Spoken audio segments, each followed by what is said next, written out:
Bonsoir à tous. Alors effectivement, dans l'optique de ce que vous a dit Jean Jouzel, nous sommes face à une situation qui est extrêmement inquiétante puisque le 5e rapport du GIEC nous dit que le changement climatique menace la sécurité alimentaire mondiale et c'est pourquoi d'ailleurs l'accord de Paris de décembre 2015 s'est donné pour but de lancer un accord mondial de réduction des gaz à effet de serre dans l'optique de rester en dessous de 450 parties par million de CO2 dans l'atmosphère, chaque pays devant apporter des contributions nationales différenciées. Moi, ce soir, ce dont je vais vous parler, c'est plutôt, toujours dans cette question du changement climatique, de l'impact sur la sécurité alimentaire, de l'impact sur l'agriculture. Quand on regarde les données, les trajectoires en ce qui concerne l'alimentation mondiale, on se rend compte qu'en 1960, on était 3,3 milliards sur la Terre et on produisait 1 milliard de tonnes de céréales. Qu'en 2015, on était 7 milliards sur la Terre et qu'on produisait 2,4 milliards de tonnes de céréales. Et qu'en 2050, on sera sans doute 10 milliards sur la Terre, 10 milliards d'hommes, et qu'il faudra produire 3,4 milliards de tonnes de céréales. Et en ce moment, notre président est en Chine. Pourquoi ? Parce que tous les pays du monde se mobilisent sur cette question de l'accès à l'alimentation. La terre est devenue un bien stratégique. On voit bien que la Chine investit partout pour sécuriser son foncier, notamment en France d'ailleurs, et que la Chine non seulement investit sur le foncier, mais qu'elle achète aussi des grandes entreprises parce qu'elle sait bien que le changement climatique, c'est la mondialisation des virus et des bactéries. Et par exemple, cet achat de Syngenta, qui est un des leaders mondiaux de la protection des plantes. Alors, pourquoi cet enjeu est extrêmement fort pour l'ensemble du monde, pour la Chine, mais aussi pour la France? Parce que nous sommes aujourd'hui dans une élévation mondiale des espérances et des niveaux de vie. Il ne faut pas croire que tout va de mal en pis. Au contraire, on vit beaucoup plus longtemps aujourd'hui que quand on était 3 milliards sur la Terre. Quand on était 3 milliards, on vivait 45 ans. Aujourd'hui, on est 7,3 milliards, on vit en moyenne 70 ans. Mais ça veut dire que cette moyennisation du monde, c'est-à-dire que le fait qu'il y ait de plus en plus de gens qui sont entrés dans la classe moyenne, cela se traduit par ce qu'on appelle la transition alimentaire. Les Chinois sont devenus plus nombreux que les Américains en termes de classe moyenne, et pour eux, eh bien, la transition alimentaire s'est passée d'une alimentation qui était une alimentation monotone, source de malnutrition. Et quand moi j'étais gamine, on parlait toujours de la faim des Chinois. Aujourd'hui, les Chinois, ce qu'ils veulent, ce sont des produits transformés, des produits laitiers, des produits animaux. Et la France, bien sûr, dans cette attente, se positionne de façon extrêmement intéressante. Nous sommes, pour les Chinois, un pays qui a une alimentation de grande qualité. Notre repas gastronomique a été inscrit au patrimoine mondial de l'UNESCO. Et quand les touristes chinois, un touriste sur 10 dans le monde quand même, vient en France, eh bien la France, pour eux, c'est un pays de cocagne. Ils en ont une vision extrêmement positive. Ils sont extrêmement en attente de ce que nous pouvons leur proposer. Et la Nouvelle-Aquitaine, eh bien, cette région dans laquelle nous nous trouvons est particulièrement bien placée puisque c'est une des premières régions nourricières de France. Elle a été dépassée très légèrement par le Grand Est, mais nous sommes à 10 milliards d'euros d'exportation dans la Nouvelle-Aquitaine avec un grand nombre de pays vers lesquels nous nous tournons, nous exportons l'Espagne, les États-Unis, le Maghreb, la Chine, l'Allemagne, le Royaume-Uni.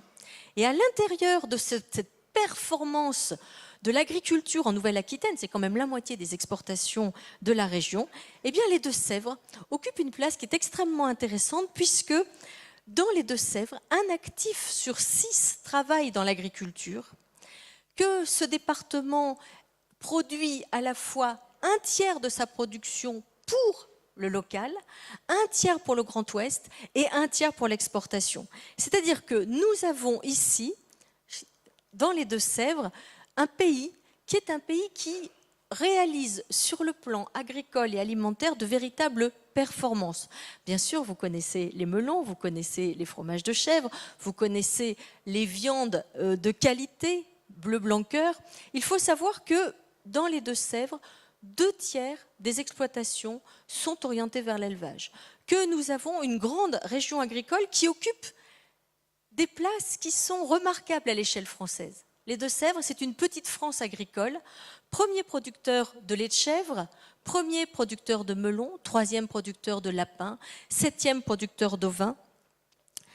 Ce département, c'est un département où l'agriculture occupe 3/4 des surfaces et joue un rôle essentiel à la fois pour l'emploi, pour les paysages, mais aussi pour les richesses produites. Alors c'est de cela dont je vais vous parler maintenant, puisque quand on regarde le changement climatique, on se rend compte que dans l'éventail des difficultés qui vont se poser à l'ensemble des pays du monde, la France, en termes de productivité agricole, est plutôt globalement gagnante par rapport aux basses latitudes, par rapport au monde tropical.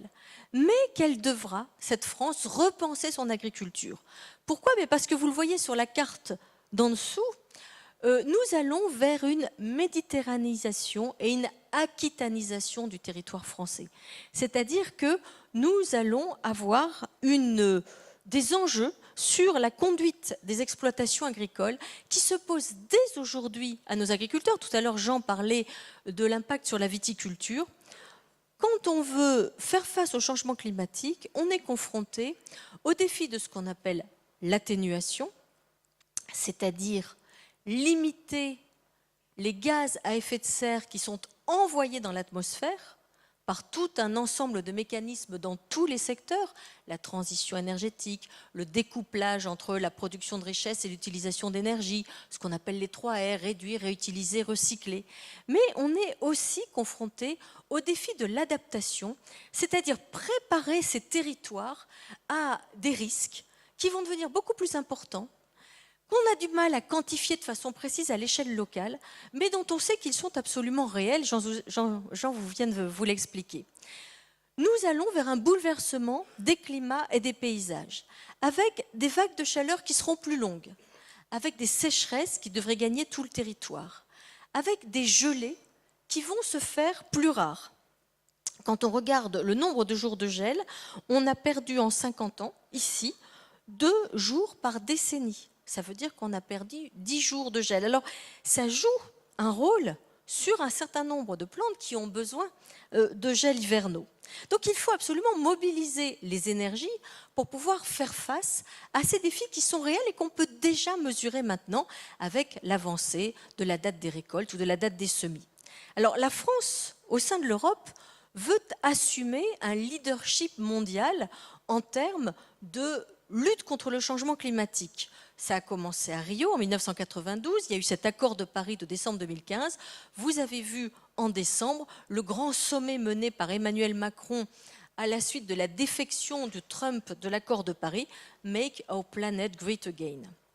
Ce sont des défis réels, ce sont des défis qui mobilisent à la fois les partenaires publics et les partenaires privés, puisque, Jean vous l'a dit, la France représente certes un petit pourcentage des émissions mondiales de gaz à effet de serre, mais ce pourcentage, il est réel, et dans ce pourcentage, l'agriculture est forte contributrice.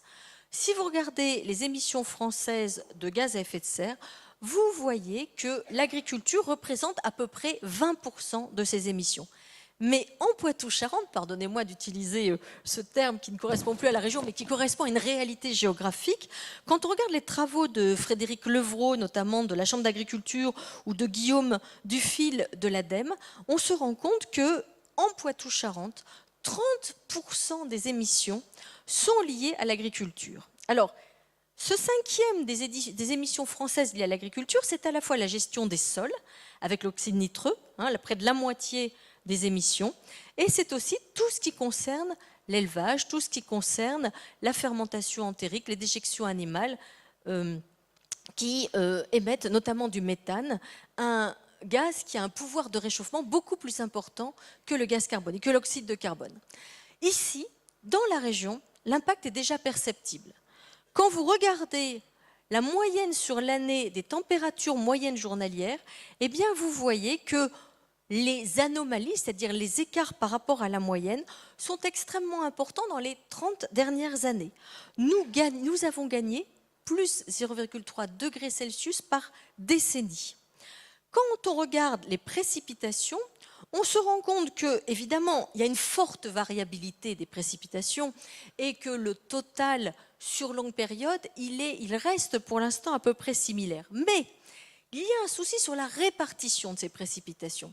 C'est-à-dire qu'elles manquent en hiver, ça pose un problème de recharge hivernale des aquifères, et elles manquent surtout en été, avec un déficit hydrique estival qui est de plus en plus important. On a perdu 200 millilitres de pluie, 200 mm de pluie, depuis 1960. C'est absolument énorme. Et quand on regarde ce qu'on appelle l'évapotranspiration, on se rend compte que dans les Deux-Sèvres, vous voyez la courbe, l'évapotranspiration ne cesse d'augmenter, ce qui, pour les vignes, pour les céréales, pour les prairies, pose de véritables problèmes. En 2016, il y a eu 36 semaines sans pluie. En 2017, eh bien, les précipitations ont été aussi très inférieures à la normale. Et ça pose quoi comme problème? Eh bien, ça pose le problème de déficit hydrique estivaux qu'il faudra anticiper. Depuis 3 ans, la situation a empiré. Voyez 2015 et voyez 2017. Ces manques estivaux de précipitations impactent directement la conduite des exploitations agricoles. Et en 2017, l'alerte a été atteinte pratiquement sur tout le département. C'est un problème parce qu'il faut absolument sécuriser ces exploitations agricoles. Un actif sur 6, 3/4 du territoire. Or, quand on regarde, par exemple, les rendements en blé tendre, on se rend compte que depuis le début des années 2000, nous sommes confrontés à une stagnation des rendements en blé tendre.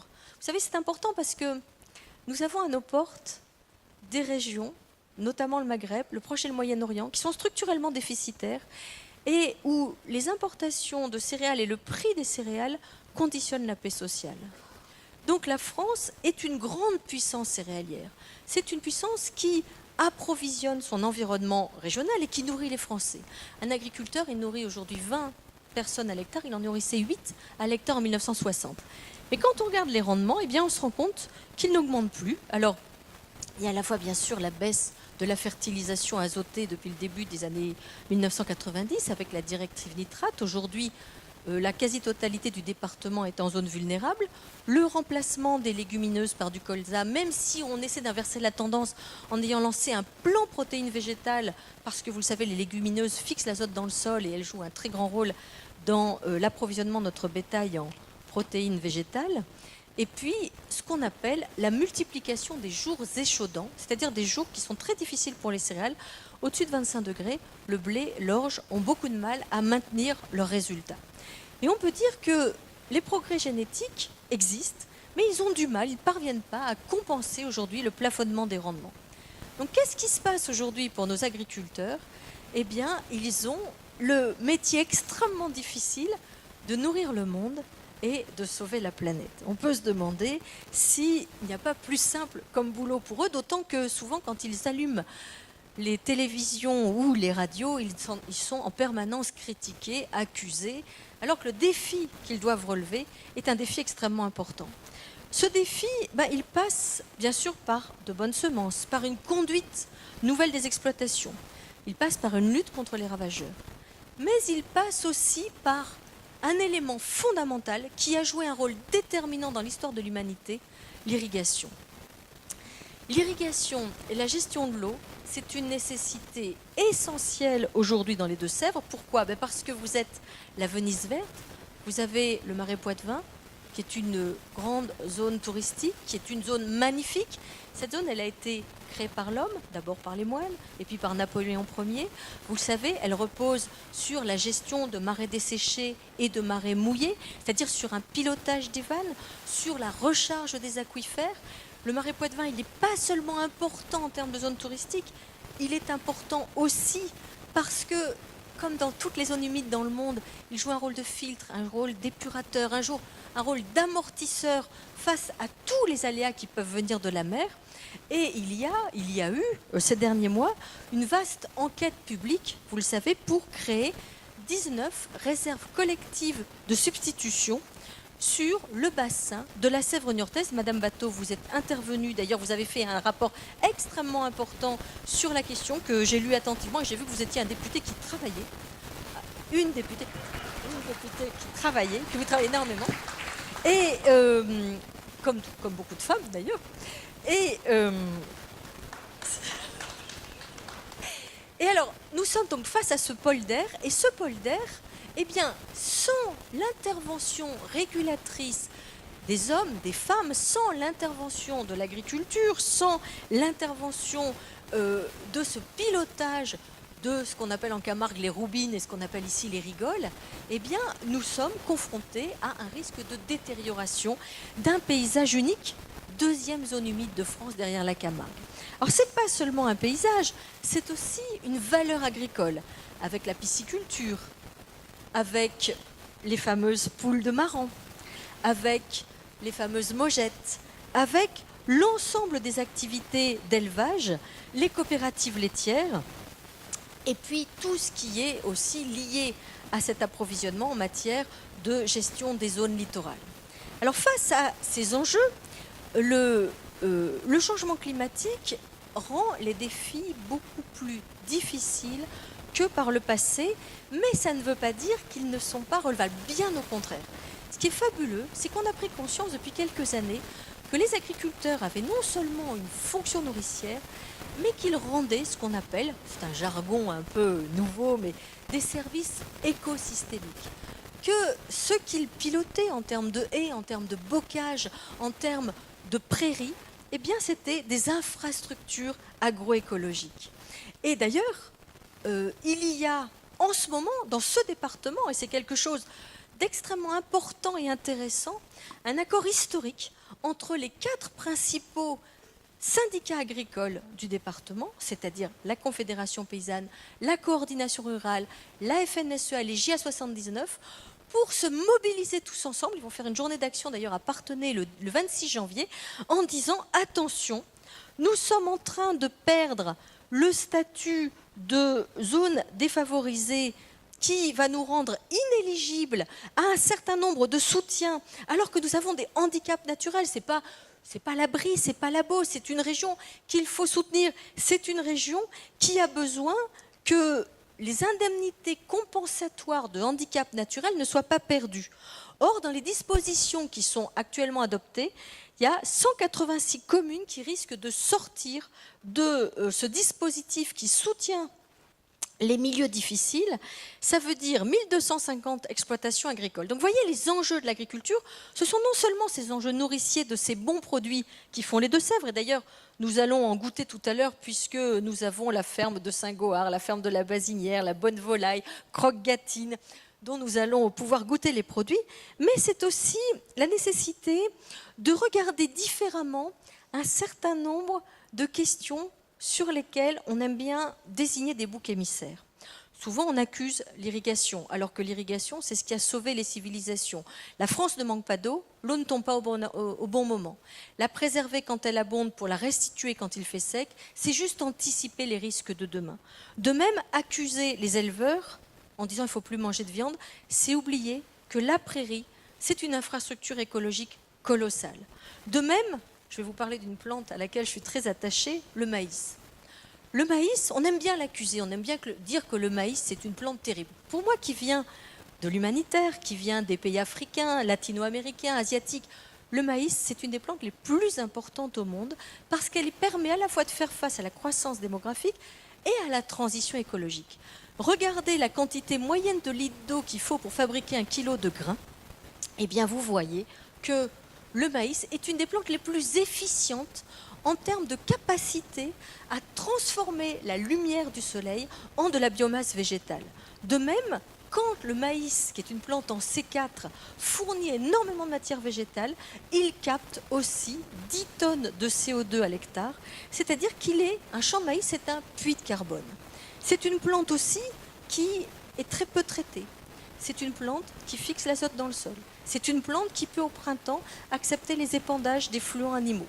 Donc, il faut faire très attention, et ça c'est la géographe qui vous parle, il faut faire très attention à ne pas croire qu'il suffit de désigner parfois une comment dire, d'accuser un secteur en pensant qu'on va résoudre les problèmes. Non, c'est beaucoup plus complexe. Il faut regarder l'ensemble des données qui font les différents paramètres du développement durable, c'est-à-dire produire de la richesse, créer de l'emploi et préserver l'environnement.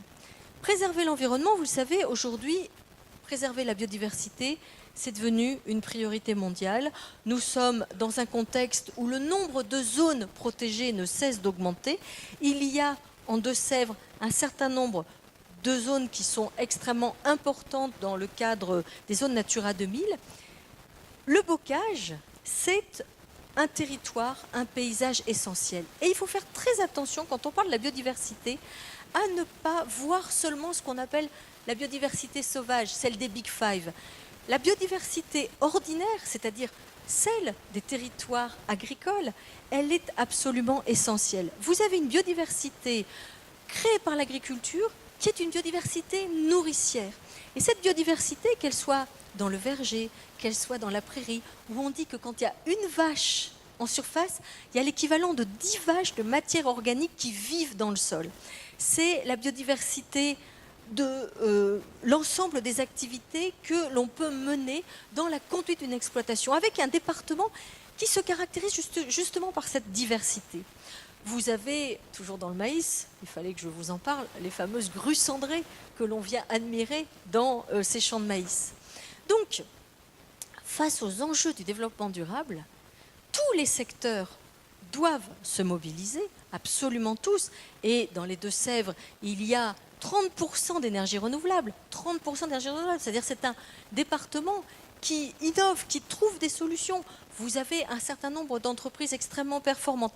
Mais il faut se souvenir qu'au quotidien, il y a des gens qui représentent 14 000 personnes, qui occupent les territoires et qui ont les solutions pour relever partout le défi de la durabilité.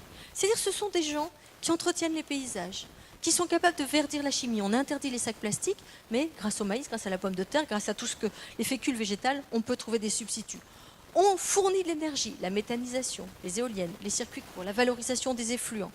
Mais surtout, alors j'ai du bleu, le bleu c'est capter bien sûr le CO2, mais surtout ne pas oublier que le premier des défis, ça reste de répondre aux défis alimentaires. On ne pourra pas encore demain faire un grain de blé avec une imprimante 3D. Ça veut dire que la sécurité alimentaire, c'est-à-dire garantir partout l'accessibilité, la diversité, la sécurité, la régularité, la qualité des éléments, ça reste une priorité. Aujourd'hui, nous utilisons à peu près 14% de notre revenu pour acheter de la nourriture. En 1960, c'était près de 50%. Donc vous voyez à quel point nos agriculteurs ont relevé le défi de la sécurité alimentaire. Il y a une autre erreur à commettre, c'est d'opposer les modèles entre eux. Pour répondre aux défis de demain, toutes les agricultures sont nécessaires et complémentaires. C'est-à-dire qu'on a besoin de bio, on a besoin de conventionnel, on a besoin de permaculture, on a besoin de circuits de proximité, on a besoin d'échanges internationaux. Tous ces modèles, ils sont complémentaires en fonction des territoires. Mais ce qui est certain, c'est que l'agriculture relève le défi des 6 F. Elle nourrit les hommes, le food, elle nourrit les animaux qui nourrissent les hommes, le feed, elle crée une biodiversité qui est essentielle parce qu'elle est nourricière, elle nous donne tous les textiles dont nous avons besoin pour trouver des alternatives à ce qui a été la caractéristique de notre économie depuis un siècle, c'est-à-dire l'utilisation d'énergie fossile. Elle peut fournir aussi tout un ensemble d'énergie renouvelable à partir de la biomasse, à partir de la méthanisation, et puis elle est un formidable agent de captation des gaz à effet de serre. Donc vous avez beaucoup de chance, mesdames et messieurs, parce que vous êtes dans un territoire pionnier. D'abord un territoire pionnier parce que les 3 chambres sont capables de travailler ensemble, sont capables d'innover ensemble, parce que vous avez des sénateurs, des députés, des responsables qui sont extrêmement investis sur cette question. Donc je ne terminerai qu'en vous disant une chose, au problème mondial, les solutions sont locales. Produire, répartir, préserver, c'est un formidable défi à l'intelligence humaine. Le développement durable, c'est le progrès mis au service de tous, tous ensemble. Bonne année et continuons ensemble avant d'aller nous régaler vers les bons produits des Deux-Sèvres. Merci. J'ai bien écouté ce que vous avez dit. Vous avez commencé tout à l'heure en parlant justement que nous avons de plus en plus de personnes à nourrir sur cette planète. Et donc ma question est la suivante. Depuis le mercredi 2 août, qui est la journée donc, du dépassement de la Terre, l'humanité vit à crédit. Donc, malgré l'émergence des prises de conscience depuis de nombreuses années, nous continuons à consommer plus vite que le temps nécessaire à nos ressources pour se régénérer. Donc, est-ce une fatalité ? Comment pouvons-nous agir à nos niveaux respectifs, particuliers comme entreprise, pour être plus efficaces collectivement et enfin enrayer ce cercle vertueux ? Merci beaucoup. Alors, vous faites allusion à un indicateur qui s'appelle l'empreinte écologique, le Global Footprint. Alors moi, j'ai un petit souci en tant que géographe avec cet indicateur parce qu'il a été fait au début des années 90 par des responsables de planification urbaine de l'Université de Colombie-Britannique, et il convertit chaque activité humaine en ce qu'on appelle des hectares bioproductifs, c'est-à-dire la capacité de la Terre à absorber les activités humaines. Mais ce faisant, il reproduit la même erreur que commettait Malthus dans les années au 19e siècle, quand il disait « la planète ne peut pas nourrir une humanité croissante ». On était à l'époque 1 milliard sur la Terre, 1 milliard d'hommes, et il disait au banquet de la Terre, les pauvres ne peuvent pas avoir leur place. Donc ça fait cette vision extrêmement négative de finalement l'accumulation des hommes. Et depuis 1987, on nous dit que nous vivons au-dessus de nos moyens. Ça voudrait dire que ça fait 20 ans que nous vivons au-dessus de nos moyens. Pourtant, l'espérance de vie mondiale, je vous l'ai dit, a considérablement augmenté. Le nombre des hommes a considérablement augmenté.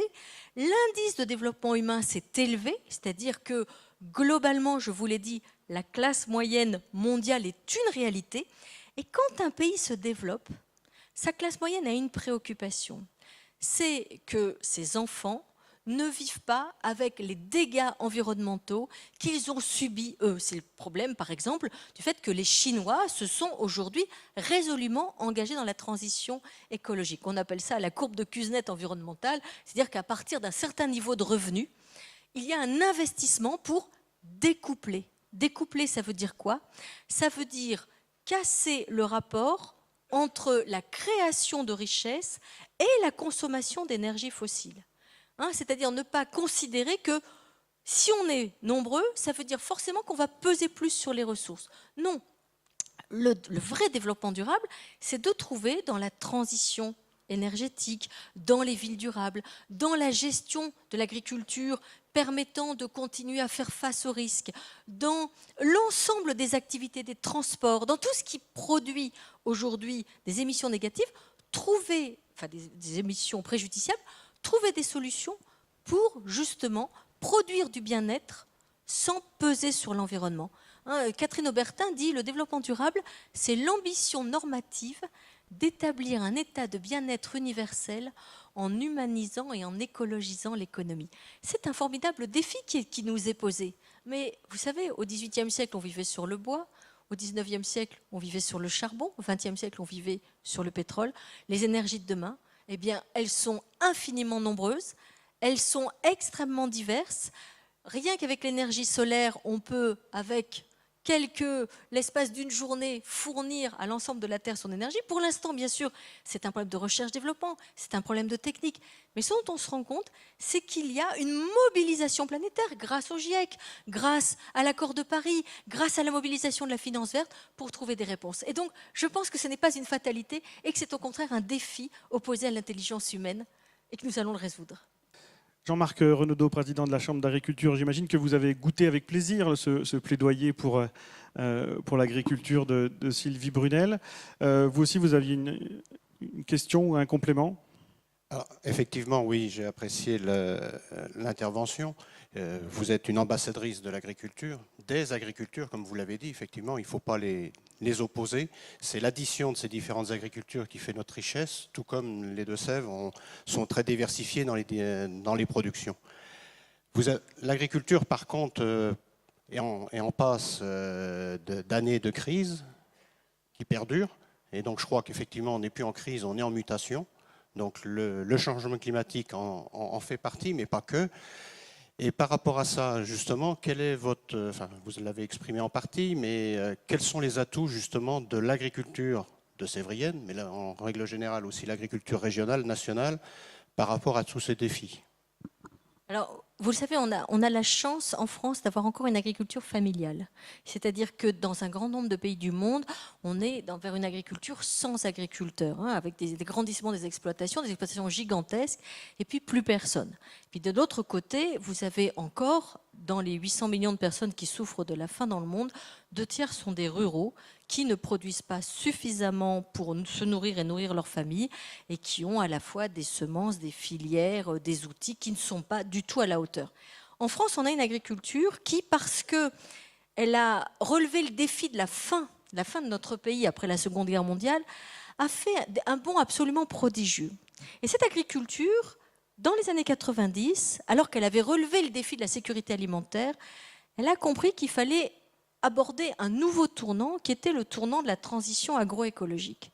Et moi qui suis allée à peu près dans toutes les régions de France et qui ai vu travailler ces agriculteurs, que ce soit des éleveurs, des arboriculteurs, des viticulteurs, ce qui m'émerveille, c'est que quel que soit le type d'agriculture qu'ils pratiquent, ils sont tous engagés dans ce qu'on pourrait appeler une agriculture de précision ou une agriculture écologiquement intensive, c'est-à-dire moins d'intrants pour plus de rendement. Moins d'intrants, pourquoi ? D'abord parce que ça coûte très cher d'utiliser des produits de traitement, par exemple. Ensuite, parce que l'opinion publique, qui a oublié ce que c'était que les pestes, ce que c'était que la peur de manquer, attend de cette agriculture qu'elle se transforme. Et ce que je trouve fabuleux, c'est que ces agriculteurs qui aujourd'hui ont maintenu le niveau de production en utilisant beaucoup moins de produits que par le passé, puisque la France est 20% de la production européenne et elle est au 20%, c'est-à-dire c'est énorme, hein, la production européenne, elle est au 9e rang par hectare en termes d'utilisation de produits phytosanitaires. Donc cette agriculture, elle est en train de faire sa révolution écologique. Le problème dont elle souffre, c'est à la fois un problème de rémunération, et c'est pour ça d'ailleurs qu'il y a eu les états généraux de l'alimentation, parce que disent les agriculteurs ? Ils disent, nous on est prêts à tout mettre en œuvre, mais simplement, reconnaissez notre travail, reconnaissez ce que nous mettons en œuvre au quotidien. 2, aidez-nous à franchir le cap. On parlait des zones défavorisées, on parlait de cette difficulté des exploitations des Deux-Sèvres, dont certaines disparaissent. On a perdu 1/3 des exploitations en 10 ans. Donc, pour moi, il faut absolument considérer que, comme en Chine, comme aux États-Unis, comme au Japon, comme en Corée du Sud, l'agriculture française, elle est stratégique. Vous avez sur le département, vous avez Zodiac, vous avez Aérospace, mais vous savez que l'agriculture française, et la Nouvelle-Aquitaine a commencé par elle exporte l'équivalent de 2 Airbus A320 par semaine. C'est-à-dire que c'est une richesse qui est faite au quotidien. Et cette richesse, elle fait nos paysages, elle fait nos emplois, elle fait la beauté du Marais Poitevin. Et moi, ce que j'ai envie de vous dire, c'est considérer que cette agriculture qui est à vos portes, et que parfois vous regardez avec des yeux un peu négatifs parce que vous ne savez pas ce qu'il est en train de faire dans son champ. Allez à sa rencontre, comprenez ce qu'il est en train de mettre en œuvre. Il y a une formidable intelligence dans les campagnes. Il faut être météorologue, il faut être stratège, il faut être agronome, il faut être expert du marketing, il faut être expert des arcanes de l'administration parce que les contrôles, les normes sont extrêmement lourdes pour le monde agricole. Aucune profession n'évolue aussi vite et de façon aussi dynamique que l'agriculture. Et malheureusement, les Français ont oublié d'où ils venaient, et ils ont oublié ce qui se faisait à côté de chez eux. Donc si je pouvais vous dire aujourd'hui, pour cette année 2018, aimez vos agriculteurs, soutenez-les, allez à leur rencontre dans leur diversité, ce sont des gens fabuleux. Et d'ailleurs, les Deux-Sèvres ont élu, enfin la France a élu, Mister Agricole 2018, le plus bel agriculteur de France est originaire des Deux-Sèvres. Bonjour, je voudrais, à Madame Brunel, au début de votre intervention, vous avez présenté une carte où on voyait la Chine et les investissements qu'avait pu faire la Chine au niveau de la planète. Est-ce qu'on a une vision un peu plus précise de ce qui se passe en France, ou ce qui s'est passé en France, au-delà de ce qu'on a pu voir dans la presse de terres céréalières, etc. Est-ce qu'on a une vision, je dirais, en pourcentage, en économie, en poids de ce qui a été capté par la Chine à travers ses investissements, et ou alors dans une vision produit peut-être? Alors, sur les achats par les Chinois de terres françaises, on a juste des informations parcellaires, les vignobles du Bordelais, les terres dans l'Indre, des terres dans l'Allier. Je fais travailler en ce moment mes étudiants de master à Paris 4 à la Sorbonne sur la question foncière, l'enjeu du foncier mondial, et il s'arrache les cheveux parce que c'est extrêmement difficile d'avoir des informations sur ce que les Émirats arabes unis, la Corée du Sud, la Chine achètent dans le monde. On entend beaucoup parler du projet des nouvelles routes de la soie agroalimentaire. D'ailleurs, Emmanuel Macron est en Chine en ce moment. Entre ce qui est dit, ce qui est vraiment fait, les montages financiers qui permettent souvent de ne pas avoir l'information réelle, on a le sentiment qu'il y a mondialement un enjeu foncier colossal. En France, on gaspille beaucoup le foncier, hein, malheureusement, alors que partout ailleurs, on a besoin absolument de se dire que ce foncier va nous nourrir. En France, les bonnes terres agricoles sont gaspillées puisqu'on perd l'équivalent d'un département tous les 7 ans, hein, autour de 80 000 hectares chaque année en France de bonnes terres. La Chine, c'est certain, est en train de placer ses pions partout sur la question de sa sécurisation alimentaire. Elle le fait soit d'une façon très visible, le projet des routes de la soie, hein, One Belt, One Route, soit elle le fait de façon beaucoup plus discrète. Et avoir l'information, Delphine Bateau, je ne sais pas si vous avez des informations, mais il y a une ONG qui s'appelle Grain, qui travaille là-dessus, il y a un Land Matrix qui travaille là-dessus, mais mes étudiants, je les ai mis sur tous les secteurs, ils n'y arrivent pas, on n'y arrive pas. Pour compléter par rapport, effectivement, là aussi, il faut que la France, au niveau français, on fasse des économies. Il y a 10 ans, on comparait la France et l'Allemagne. Pour un développement économique équivalent, en France, on consomme le double de foncier que l'Allemagne, que ce soit pour le résidentiel, que ce soit pour l'industrie, que ce soit pour tous les développements et le linéaire de routes, d'infrastructures. En Deux-Sèvres, on a été un des premiers départements à signer la charte agriculture, urbanisme et territoire, avec l'ensemble, monsieur le préfet à l'époque, le conseil départemental, l'ensemble de l'association des maires, et la profession était présente, la totalité des représentants de la profession étaient là.